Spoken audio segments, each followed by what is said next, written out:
Yeah, certainly. Okay. So and I'm not sure whether this is the same as the last time that you were updated or if has changed since then, but the advertising date for the Route 2A project, the resurfacing work is currently September 30th. So that's the date that it'll be advertised to go out to bid. And then the construction is going to occur scheduled to occur in the fall and winter. That's for 2A. Yes. The 106 process hasn't completed yet. So how does that work? Will that be completed? And it's certainly the case that if all the pieces aren't in place, then the advertising date can be pushed back. That's just Okay, the these are system right now. Target dates. Okay, so all the plans and specs and documents are ready to go. That I'm not sure. Okay. All right. And do you have anything to say about the 128 bridge project? I think that's construction set to begin on that fairly soon. I wish we'd caught up with that earlier, but let me just see. I had sent to Sheila an email about this a little while ago. Let me just review what I had found. So this is scheduled to be advertised in January. Oh, January. Yeah. Of 23, obviously. Yeah. Oh, okay. And can we see those plans anywhere? I tried to find them on your website, but I didn't. Sometimes your website's so full of information that I can't find my way around it. Yeah, let me see what I can get to you all. I don't know. As I mentioned in the last meeting, I'm new to our office. I'm not sure exactly what all plans, what all the different types of like design documents that the project manager has for these projects. Like, so I'll see what I can get for you all. Even if they're just at this point, I think just conceptual designs. Anybody else want to see beyond that? Sure, like the 25% design plan. Yeah, or even if there's anything that was prepared for lay people. Yeah, so, I have no idea what that project is. I know. And it's a link in the byway, and we've totally missed it because it's practically ready to go if what I read online and what Josh is saying is true, and I think that must be right. So to be good, at least to know. There's 2 roundabouts, I guess. That's all I know, and I think Sheila knew something about that. So I mean, generally, and you're talking about the resurfacing project? No, the 128 bridge project. Okay. We know a lot about the Route 2A resurfacing project. So I think, anyway, that'd be great if we had. Can we get clear here on exactly which bridge we're even talking about? Is it the one on 2A or? Yeah, links, goes across from the end of, the end of Lexington over to the main part of Lexington. Okay, and what?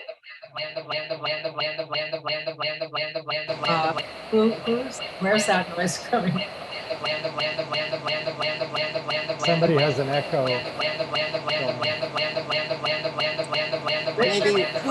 Maybe I can mute Richard. There we go. There we go. Thank you. I thought we were maybe being Zoom bombed. So go ahead, Bob. Yeah. Now, wasn't that repaved within the last 10 years? I don't get what's going on there. Bridge overpass? Yeah. I don't know. If I can jump in, the bridge is in pretty rough shape. So the bridge is going to get resurfaced for the project. And while they're doing that, they're also installing 2 roundabouts at the top at each side of the interchange. So the ramps will feed into roundabouts. There's a few other improvements. They'll do a multi-use path going over the bridge and connecting on either side of the roundabouts.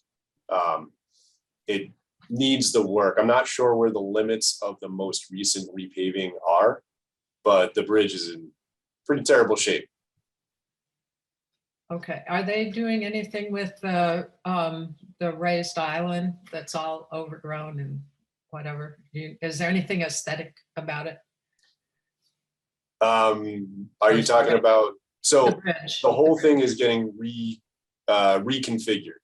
Oh, okay, So okay, pretty much everything on the surface gets taken out. Some of the ramps that lead down to the highway are getting removed because with the roundabouts, you just need one ramp coming up and one ramp going down. So you no longer have the full clover leaf. Yeah, it's a pretty major project. It should have a lot of positives from an engineering perspective. And how far into the towns on either side does it come? Not. This Richard, project, not. I forget the exact limits. It goes to the first intersection in Lexington. I could probably look up the side road pretty quick. And then I believe it stretches to the Forbes Business Center intersection as well. I forget if it's right before that signal or right after. Wow. I guess I don't understand the motivation for the roundabouts, because to me, it seems like those intersections work well right now. Ross, do you know what the Well, motivation was? there's some conflicting traffic patterns we'd like to get rid of if we can, like the weaves as people are coming on and off. It's pretty high speed. So you put those in and you can have some safer channelization of traffic. You gain back some green space because like I said, you're taking out 2 of the 4 ramps. So there's some benefit to everyone. The multi-use path and pedestrians would be better off trying to get across this interchange now. Does, will it replace the, that pedestrian path that was put in a long time ago when they blasted open the eastern end there? You know, it's across more or less from the hotel. I don't think they're the one that has like the wood guardrail next to it. Yeah. I don't think they're touching that. Oh, okay. Too bad. Okay. All right, Ross, just one thing. I assume the highway department is aware that sometimes when we're back to a normal economy, or in the past when we've had a normal economy, traffic backs up from Hanscom Drive all the way to 128 on 2A. It can take 20 minutes to get from 128 all the way to Hanscom Drive.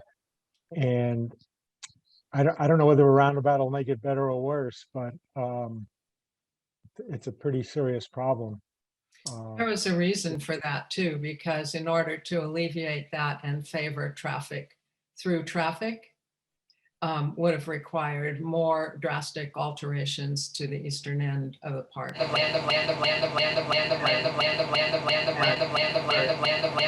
Appropriate. Yeah, I'm not sure where. Richard, I think that's you. I'm sorry to say.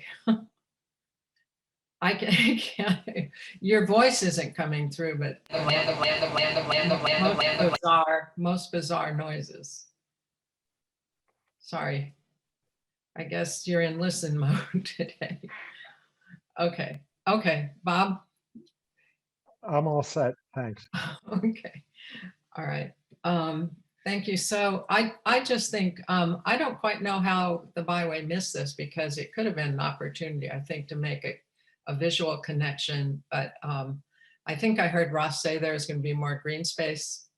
That might be a good opportunity to maybe highlight something in a more aesthetic way, but we'll see. Okay. I'll see what plans I can get you. I mean, it sounds like Ross, it sounds like you know a whole lot more about this project than I do, but I'll see what I can send over. Terrible to be trying to catch up on all these things, probably.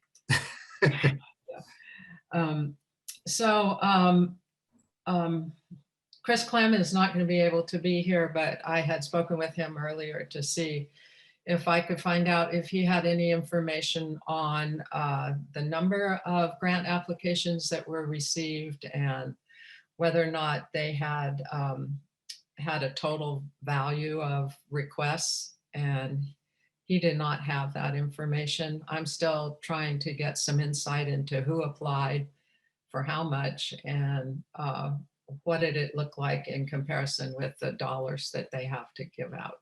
So if anybody else knows anything about that, be good to know. Otherwise, I'll keep trying. And I don't think, does anyone have any other information about the grant? No. Okay. And that leaves the Lexington intersection improvements at Bedford, Harrington, and Hancock intersections.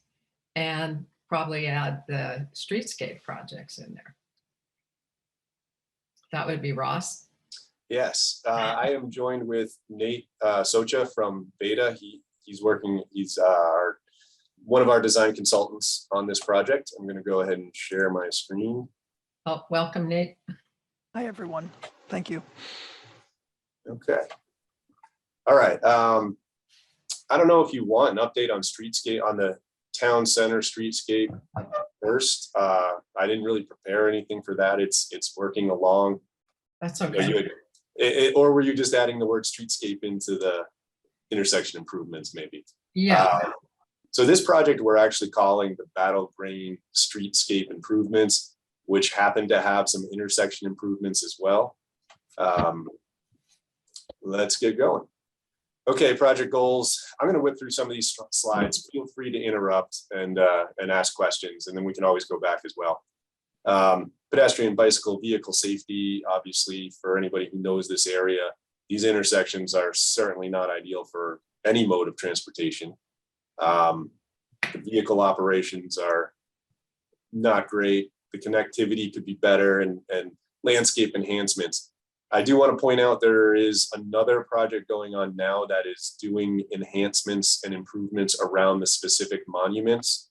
We will be working with their results. That's through our Lexington operations group is doing the work. Quick timeline. This project has been around, I think, longer than the October 2015 date, but it's kind of as far back as we were tracking. It's just recently we've been doing stakeholder engagement. We're engaging with Historic Commission, Tourism Commission, Bicycle Advisory Commission, the Commission on Disabilities. I'm sure I'm forgetting some. I'm not involved in all of them, but and then our target, there's a typo on this slide we got to get fixed, but it's November of 2022 for bid. We are planning on bidding this project this fall, winter timeframe so that we can get a contractor out there next summer. We want to make sure we have plenty of time to get this project done and completed and everything cleaned up before the anniversary, which is coming up in 2025. Okay, and that's for the Battle Green, all around the Battle Green. This is specifically the Battle Green Streetscape project. So quick overview of this project. The blue is the Battle Green Historic District line. The red is our project limits as they are right now. Just a existing conditions slide. And here we go into some of the improvements. I think there's close-ups of the intersections as we get closer, but just to point out a few things, obviously the big one in the upper side of the slide is the roundabout we are proposing. This intersection is tough to navigate currently. There's plenty of accidents there. I believe it's our highest accident rated intersection we have in town. And it's just kind of a nightmare. So the roundabout, there's a couple different traffic solutions looked at. The roundabout was, in my opinion, the best that came out of it, both from a traffic operations perspective and from a general characteristic of the area perspective. Other options, obviously, we always look at traffic lights. I don't think anybody was necessarily in favor of those. Leaving it as it is was an option, but not a good option. So we can talk more about that. You've got Harrington Road. It's staying relatively the same until you get down to what's the lower corner on the screen, lower left corner, where we curve it to make a more typical T intersection. So currently there is a triangle, a pretty large triangle splitter island, and then you can branch off to either side. It's not great markings. It causes anybody on Harrington Road just comes flying out onto Mass Ave. They don't even have to slow down. It's not a great situation. And then at the Bedford Street, Massachusetts Ave intersection, just some very basic improvements, mostly pedestrian. We'll get into this again, but the pedestrian crossing will now cross over to what I'll call the splitter island or Delta Island. I know a lot of people walk over there anyway to try and take pictures of the statue. Right. And this also gives us a better ADA compliance opportunity on that corner. So this was just a quick slide where these are the improvements that are currently being done, like I said, by our operations group. You know, they're really kind of specific to the monument areas. You can go out there now. Some of them are, I believe some of them are complete. Some still have the construction fencing around them, but they're making good headway. Yeah, busy. A couple quick notes on lighting. The lighting style has not been decided yet. What you see here are just some of the different lights that are in the area. You've got sort of the Bedford Street boxy light. You got the kind of curved light. I don't know, Nate, if you want to jump in on any of this stuff, you're the one who knows more about these materials. Yeah, so the four are the existing conditions right now, and then the two next to those four are what have recently been installed for the Center Street project adjacent to it. And then another one is the large ones currently what's at Depot Park, I believe. And so we're trying to, I don't know if you want to go to the next slide, Ross. Mm-hmm. One more slide. Yeah, these are just lighting lumens, just to let everybody know we are looking at how much light is on the roadway versus how much spills onto the sidewalk versus how much sidewalk versus how much spills all the way into the Battle Green itself. Yeah, and dark skies compliant. I noticed that. That's great. Mm-hmm. Yeah, so we're thinking like a roadway light kind of along where the pink lines are, and then like a small colonial style light, perhaps either at the corners or throughout where the blue line is. That's really historic looking. There is also going to be a relatively small count of the lighting, the light fixtures on the blue triangle. There's been a lot of concern, obviously, as you mentioned, the dark skies and keeping the Battle Green fairly dim to not, influence, interrupt people's evening times in there. And I believe even the pink line is the shorter, like I believe they're like 12 to 14 foot tall lights. We're not putting big Cobra heads in this area. Right. So it's basically There has been a request to pay close attention to lighting at the crosswalks, though. We want those lit so pedestrians as they're crossing at night are seen. Ross, yeah. question. Where, if anywhere, are you putting in rapid flashing beacons for the pedestrian crossings? There are none proposed in this project. There are no traffic lights or flashing lights or beacons proposed in this project. We are still working on our signage plan. We're trying to keep the amount of signs down. Nobody wants signs. Nobody particularly likes signs. Some are required based on MUTCD and other guidance, but that's what we will be looking into over the next few months. Hey, do you want to take it over for site furnishings? Yep. So Hold on a second. I've got to follow up on that. Sure. The where the bike path crosses Hancock Street, I guess that's not part of this project, but it is included in our grant request. Am I correct on that? That there would be a rapid flashing beacon at that location, but it's not part of this project, even though it's right around the corner. I am not familiar with your grant location. Your grant application and what it says.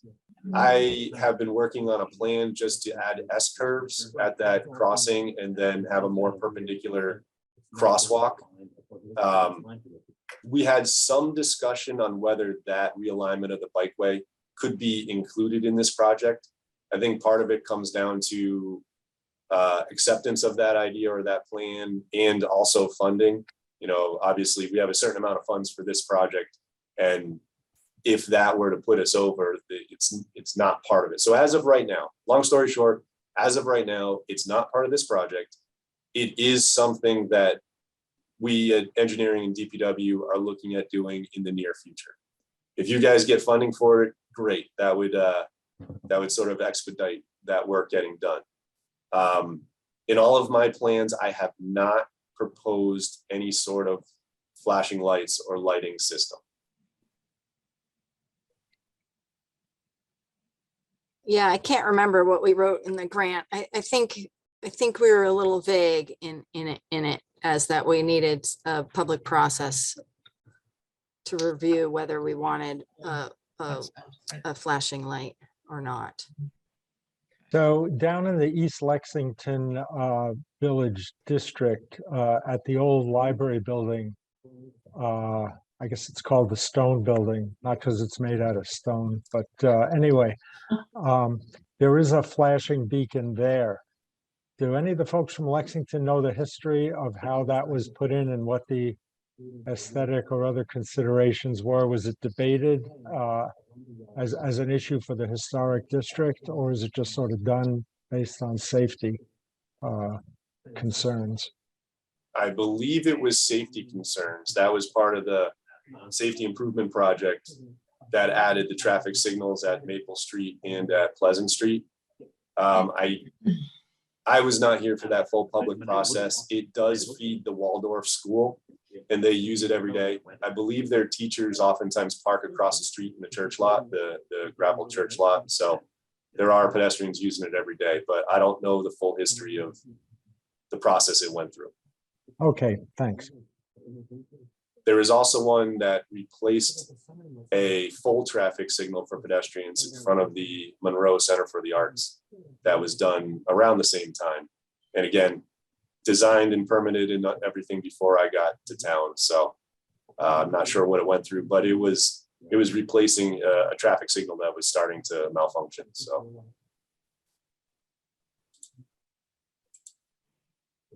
All right, let's see. Oh, I'm going backwards. I apologize. Nate, do you want to jump in again on the site furnishings? Yep. So we're keeping wood teak benches that are currently being proposed as part of the internal improvements there, and then removing and resetting the existing trash receptacles. So pretty much no new site furnishings on the site as part of this project.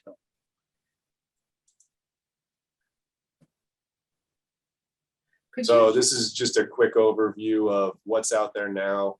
If you can see those little blue boxes, they're benches. The red dots are trash cans, and green are those utility boxes.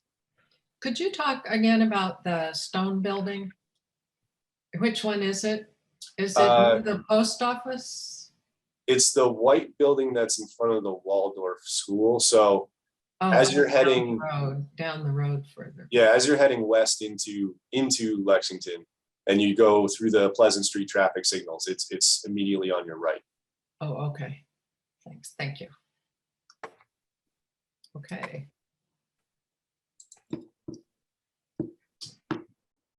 So this is just an overlay of the proposed work on top of those existing site furnishings. You can see everything's pretty much where it is. We are able to add a few benches down in that lower left corner again, Mass Ave. This is where I said that big traffic triangle is being taken out. So we gain this large green space as far as this bump out. Both sides there is now. Yeah, both sides. Yeah. Yep. That's great. It's also a much safer pedestrian crossing. That's great. Okay. Trees. You can see not a lot of trees to remove, but there are a few. You know, these three are all in the traffic island already, so they're getting taken out to relocate the road. And then there's one in the roundabout area, and then one down by the bottom of Old Belfry Hill, or that area. We are, Nate, do I have this right? We're not proposing any new trees Currently. There was tourism especially had a big concern about making sure the sight lines were maintained so you could see all the different historic areas from where you were and be able to find your way around. Yeah, good point. Interesting. Yeah, when we're showing it, everything's. The town's been installing a few trees within the Battle Green recently as well that just aren't shown on the plan yet. Yep. Yeah, we'll have a few updates to the general plan when like I said, the current work that's being done is completed. We'll get that included in it as well.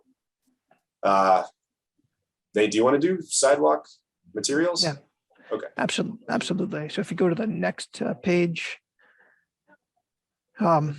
So along the exterior perimeter of the Battle Green will be a standard concrete sidewalk that will be very similar to what's in front of the new library.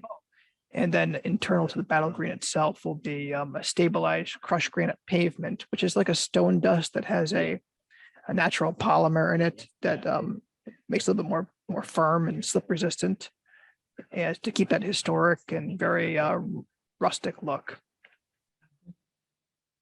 I believe it should look similar to what's out there now, just firmer. Yeah.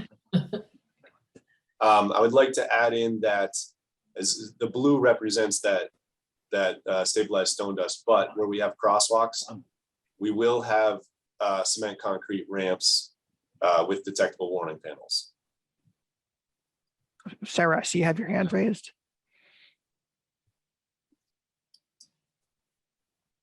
Who had their hand raised? I didn't see that. Yeah, I do. I have a quick question. Regarding where the crosswalks are without the signalization that Bob mentioned. Could you please review what the speed limits are at those various crosswalks? 20 miles an hour. So I'm going to say 2 years ago, but I don't know, the past couple of years have blended together, but we passed a special safety zone within this area. Basically the limits are kind of our project, essentially right where the M is in Mass Ave, and then the B on Bedford Street, and just north of the bikeway crossing on Hancock Street. The speed limit drops to 20 miles an hour, and it carries that through the town center all the way past Muzzy Condos and even up Woburn Street past the bikeway crossing. It's all 20 miles an hour right now. Is that speed limit something that you negotiated with the Mass Highway? Or because it is a state highway there, 4 and 225, right? Yes, but it's town jurisdiction. It's got a number, but it was a county highway turned over to the town. I forget when that was, 59 or something.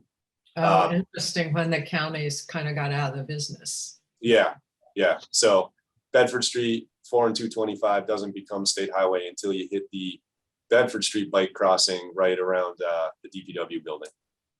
But so one of the regulations that was passed fairly recently, Sheila probably knows this one, but it allowed towns to assign special safety zones where they could, it is a regulatory speed limit. It's accepted. It's 20 miles an hour. It's, white sign or white background, black letter text, all that.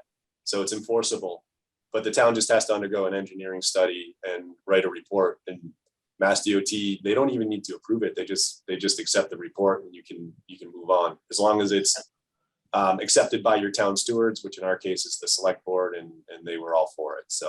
So I've seen something about that process on your on DOT's website. Does the road have to be owned by the town, or just within the town? Owned by the town, I think. I believe it does. Yeah. Depending on, I don't think you would have the right to apply it to like an unaccepted route or a private road. And then if it's Mass DOT's jurisdiction, then obviously it would need their approval. You'd have to work with them. Yeah. Okay. Yeah, that's what I thought. Okay. All right. Any more questions on sidewalk materials? Nope. All right. So now we're going to get up to some more close-ups. We are still working through parking and buses. Nate, does this fall in your category again? Yeah, a little bit. So I can just speak to the bus drop-offs for the local Liberty Ride will be in front of the Revolutionary War Monument, or just first stop. And then we do have a bus pickup spot, I believe, right at the corner of Mass Ave and Bedford Street. And then generally for parking, proposed and existing parking are going to remain the same, plus or minus a space. Yeah, we are working in some bump outs. One, those are good for crosswalks, but two, they're actually good for a little bit of protection on the parked cars as well. There is still discussion on where the larger tour buses should be able to Oh, stop and park and idle. That's still in discussion as far as I know. Yeah. Even to the point where they might be trying to find, all day parking for them. So once they do their drop off, they can go park somewhere. Okay, I think we're going to jump into a couple of the close-ups of the intersections. We've already talked about them, so it's just more sort of a close-up to view it a little closer. If you look kind of underneath this shading, you can kind of see this gray area in here. That's the current existing roadway, so you can see how much we're pulling it in. I guess I'll point out, just from a bike perspective, there has been a request or direction given to us to keep any sharrows outside the historic district. That's something that's under discussion, but you'll see we'll have sharrows kind of just outside the historic district, but none inside at this point. We're going to the old burial ground driveway. Gets a little bit longer, gets a little bit tweaked. And then, this is where we had some of the new benches being located. This is the new pedestrian routes. I mean, the old one, the sidewalk came down out here, and now we're bending it around. Shorter pedestrian crossing along Mass Ave. This is Mass Ave at Bedford Street. So what we're able to do is this sidewalk on Mass Ave now ramps down a little more gradually. This is right in the middle here. This L is a small, essentially retaining wall, where a wheelchair, we can provide ADA accessibility route down, around, and to the crosswalk that gets you onto the island, which then gets you over to the Minuteman statue. And then, as you can see, a little bit of a bump out, lose some parking on the Bedford Street side, and then raised island used as a splitter right in Bedford Street itself. All the green areas are expected to be either grass or planted, some sort of planting bed. I don't think the details on what's getting planted are formalized yet, but we do have to make sure they're all obviously low. Anything planted is going to be low, so they're not obstructing car sight distance, or any user sight distance. Yeah. Okay. This is just the diagram of the new pedestrian route. All right, and then the roundabout.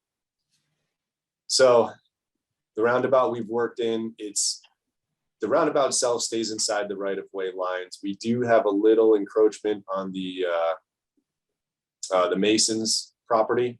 We've talked to them, and they're in favor of it. They understand how bad this intersection is. It is kind of egg-shaped to allow for turning movements, like a bus or a truck coming down Hancock and turning onto Bedford Street, heading towards the town center. Currently, the splitter islands on Harrington Road are either flush or very low to be mountable. Just sticking with, making sure buses and everybody can do the movements. That's a really tight roadway, as you're all aware. But the rest of the islands are expected to be raised. You can see the island in Bedford Street, west of the roundabout, is right now proposed to be some solid material. It's just not really wide enough to be plantable. We will have low plantings in the one on the Bedford East leg and Hancock Street leg, and also in the center. Again, low materials, low vegetation, so they don't block sight distance. And let's see. That's it. So any questions on any part of this? I'm happy to go into more detail and we can discuss. Just wondering where the money for all this is coming from. Is it Lexington taxpayers or? somebody Yes, it else? is. It's part of their capital improvement plan. So, yep, it was Lexington taxpayers voted for at town meeting. I'm going to say 2 town meetings ago. How much was it? I honestly don't have that number. I can probably get it. Sheila might know. Yeah, I was gonna say if I yell loud enough, my boss next door probably knows off the top of his head. Hey, you haven't seen it, have you? I thought it was around 5 million, but that may have been an old estimate.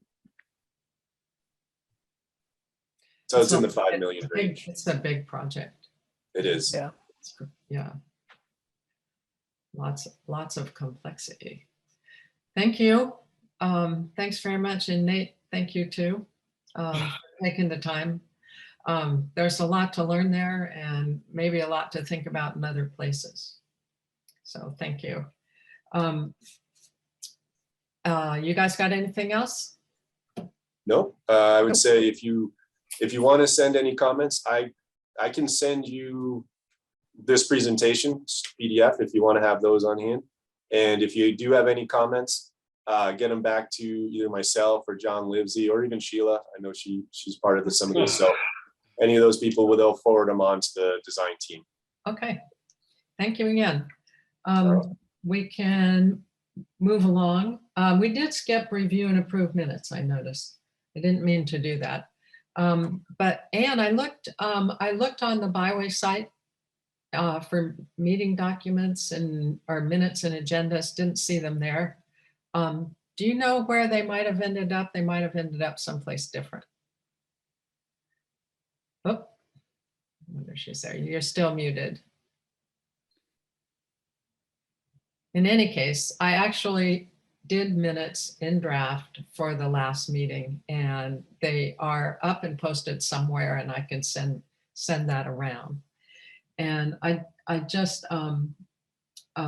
it's a little further, the bigger question in minutes is a little further down the agenda, but we could go to the current committee member roster idea. Richard raised that last week as in his role as secretary and thought it would be important and very good to have from the towns. The park is simpler. The members of the committee and their appointments and their official appointments. And Richard, shake your head if that's correct. No, no, didn't work, sorry. Anyway, that's close. You had said, I think that you wanted the official appointment, the terms and the names. The question of who has the vote varies by town still, but that's that might be a governance question later on. So if the towns can get those things to Richard and copy me, that would be very much appreciated. And we can begin to populate the Battle Road Scenic Byway page in Concord with that kind of standard information. Most committees have it. So I think it will help our presence and help other people understand who we are and how long we're going to be around. And I would ask Richard, but I don't think I dare ask you if you have anything else. So related to that is we were also asking, I know the towns, I don't know how minutes have been treated by the Byway over the last several years or even going back further, but I'm interested to know what the practice has been in terms of taking the minutes in draft and then approving, and then who or how do the minutes get finalized, and do they get finalized on Battle Road Scenic Byway letterhead or what? So if people could take a look at their websites, I know some towns, I think Arlington's information about the Byway is tucked under economic development. Oh, this is Richard. I don't know who this is coming from. Oh, Richard. Okay. Oh, great. This is really good. Thank you, Richard. So anyway, if we can maybe be able to tell people where to find past meeting minutes on the town's websites. Lexington actually has a page that's pretty prominent for the byway. And maybe if there's a link to agendas and minutes and meeting documents, that would be good at some point. Arlington, I know it's tucked under economic development or something close to that. And Lincoln, I don't know where they are. So if we could maybe make an effort to say where they are and how the public and ourselves could find them. I've been going back trying to read the older minutes that I've saved, but it's been very helpful in terms of figuring out, excuse me, where the committee's been and where it might want to go. So this is, okay. So when minutes are approved, Richard will submit them. That's fabulous. The Concord will post, yeah, we're doing that. The agendas for all the meetings with the 4 town clerks and the park. Oh, and are we getting the park? I think so. And minute taking. Right now, the memorandum of understanding says it rotates. I've been a complete failure at figuring this out. So I asked Richard, would he make a schedule so that the towns and the national park can plan for taking those July and August members not having 2-minute taking. I don't understand that, but oh, I see. Okay. So thank you, Richard. Can you send that to me and maybe the committee? Thank you. And I noticed Beth has her hand up. So I just looked on the committee and there are some minutes posted on. Oh, good. It doesn't look like they're all there, but under the committee itself, Yeah. I can see the February one, the January, the February. Yes. So they're not all on there. But that is where they will be. Yes. And I'll work And with there's- Ian. is They're all the- here somewhere. So I And is will, the one there for June 30th? yes. Oh, good. So I somehow didn't see that, or I didn't see that. So So that's a good sign. It just, and I'm Yeah, guessing that's they're great. all in Heather's files and we will put them all. So it's So- under the Byway Committee tab on the town of Concord, and Yeah. it's all, the agendas are all there, is a good thing. Yeah. Just missing a lot of the minutes. So, the other thing we're doing, there are many recordings now. If you go on the Concord website, look on the left, you'll see Minuteman Media Network.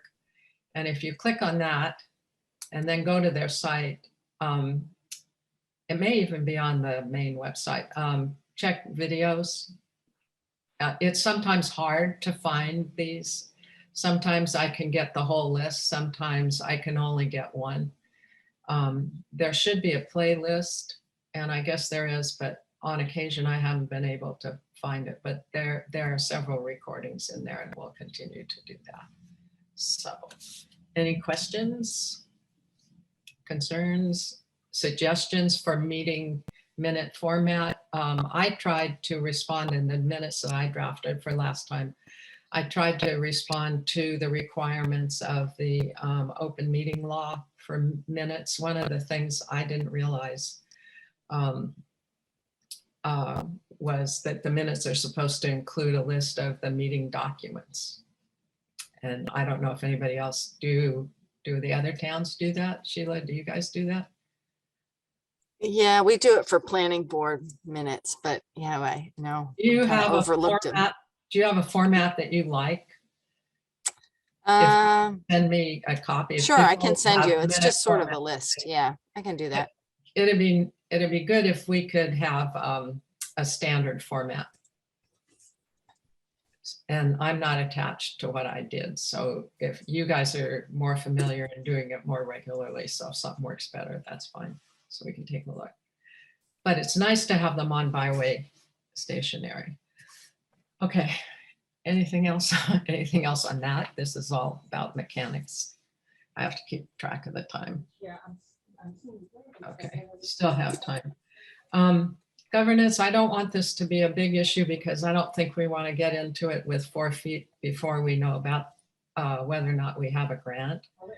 But can please, can people just refamiliarize themselves with the memorandum of understanding and think about how the committee works, particularly does the supermajority make sense? Does it make sense not to have a designated voting member? Should we have associate members? Should we expand the committee with stakeholder folks? Somebody at one point mentioned maybe MAPC would help us think about committee structure and maybe updating the memorandum of understanding, and just be thinking about whether or not that's a good idea.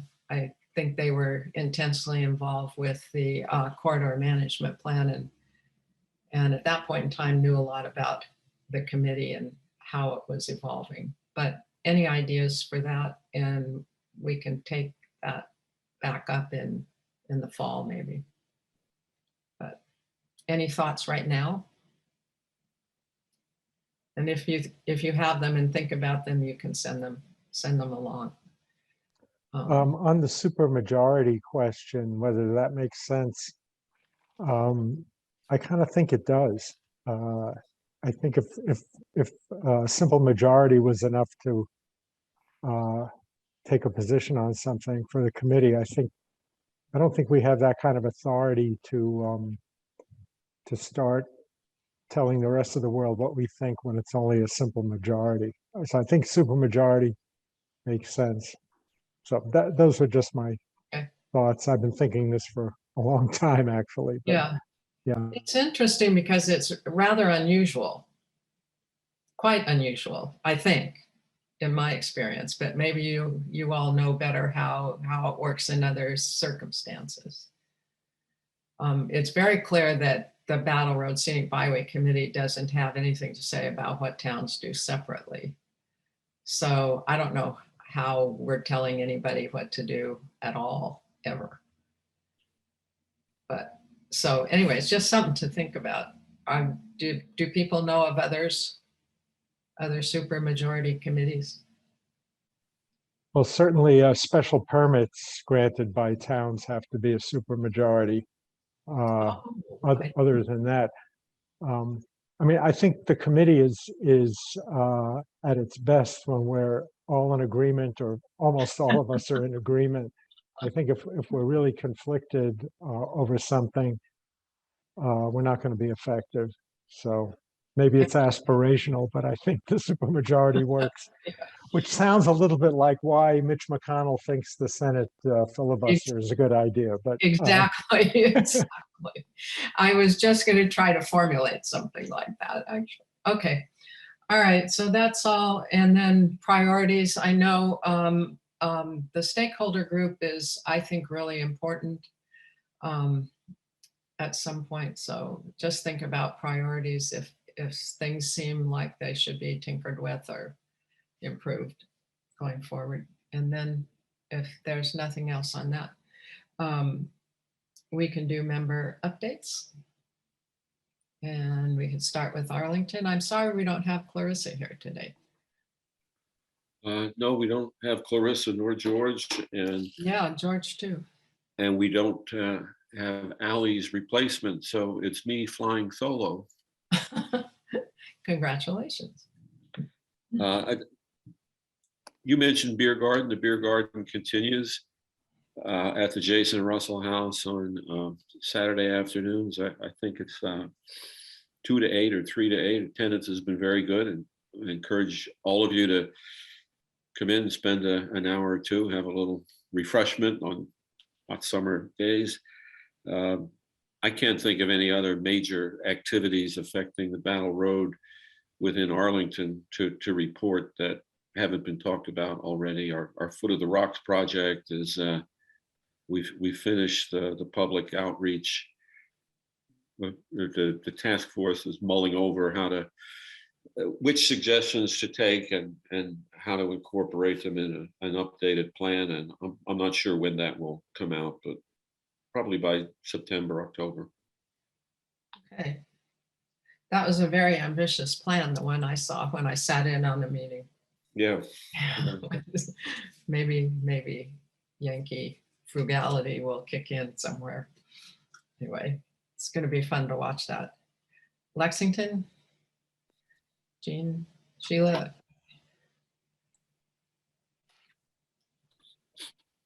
I'm gonna say, I really have nothing, and we're fortunate that Richard can't talk. Oh, I know, I wonder what Richard has, but I can't think of I mean, anything either. Our Center Streetscape project, the one that's east of the Battle Road, Battle Green project that you saw today, I would say is nearing completion. I mean, you've got the engineering department who is no longer on, but the sidewalks are on the south side, are on the north side are nearly in place. There's tree plantings that have occurred on the eastern edge, and we'll finish up. trees Yeah. have been planted. Well, on the east side, on the east side, and then there'll be more that will come in at the end of the summer when it's cooler for planting. That's great. Work is finishing up on the sidewalk on the south side. After maybe 10, 15, well, probably 15 years of planning. Wow. And 2 years of construction. This is going to be a very significant change for the center and a vast improvement. Yeah, that's wow. Long-term plans. Sheila, do you have anything else? Nope, no. That was a great presentation. Thanks for arranging for that. Yeah, no, Ross did a great job. Yeah, it was really, really interesting. Lincoln is still Sleepy Hollow. We're coming a little bit out of our shell. We're putting together a tourist map, believe it or not. And so I'm just wondering if Jennifer Pierce is still tuned in. Is that something?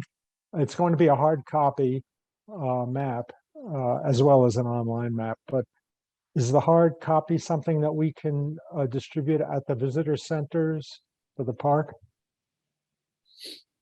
Sorry, Bob, I missed what you were referring to. Okay, yeah, we're putting together a tourist map for just the points of interest in Lincoln. And I'm just wondering whether the park would allow us to put a bunch of those for distribution in the visitor centers of the park. Yeah, where can I get an advanced copy to see how large it is and figure out where it might fit?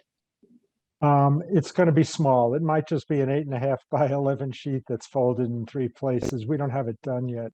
Okay, yeah, So, I would say, yeah, keep me on your contact list, and it would probably be something we can use at the Minuteman Visitor Center in Lexington. Okay, great. Thank you. Sure. Concord, anything else, Lincoln? That's it. Peace and quiet. Beth, your trolley came? My trolley came. So tomorrow makes 3 weeks. It's running 9 to 4, 7 days a week. We have 3 drivers, I think, one weekends, one part of the week, the other part of the week. It's taking just under an hour to do each loop, which means it comes to the visitor center in Concord about once an hour at approximately 20-25 past. We are still very much in a pilot trial and error for timing and seeing how long construction takes, but signage is out, advertising is out, people are riding it, especially in this heat. It's a way for them to still get places. Wow. The drivers are excellent. Some have driven for Liberty Ride or other things that Joseph's has done, so they really know the area enough to point out other attractions that are alongside spots. Aaron Stevens, our public information officer, has an intern that is creating an app that will feature things to do once you get to each stop. So when you get off at the national park, it'll say, oh, from here, you're just a 2-minute walk from XYZ, which will be a really nice way to get people to go further than just those stops even. So that should come online in the next week. It's ADA accessible, and they're installing a bike rack in the next few days. And it's just been nice. People are really enjoying it. Locals are enjoying it. It's cute. It's a 14-passenger van with a wrap on it. We are collecting survey data starting this week. We just started. I have an intern that's riding it Sundays and Mondays. We have good feedback from the Park Service, from Orchard House and the Concord Museum. People are starting to really notice it. And I think now that it's been here, we'll see some real traction and increased ridership. That's great. Thank you.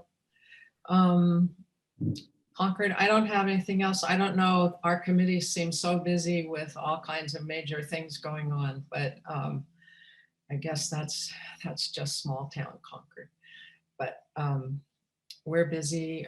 Work on a lot of the CPA projects is going forward quickly, and Wright Tavern especially is trying to get something pulled together for 2024 actually, but we're not aware yet of what they're going to do, so we keep watching for that.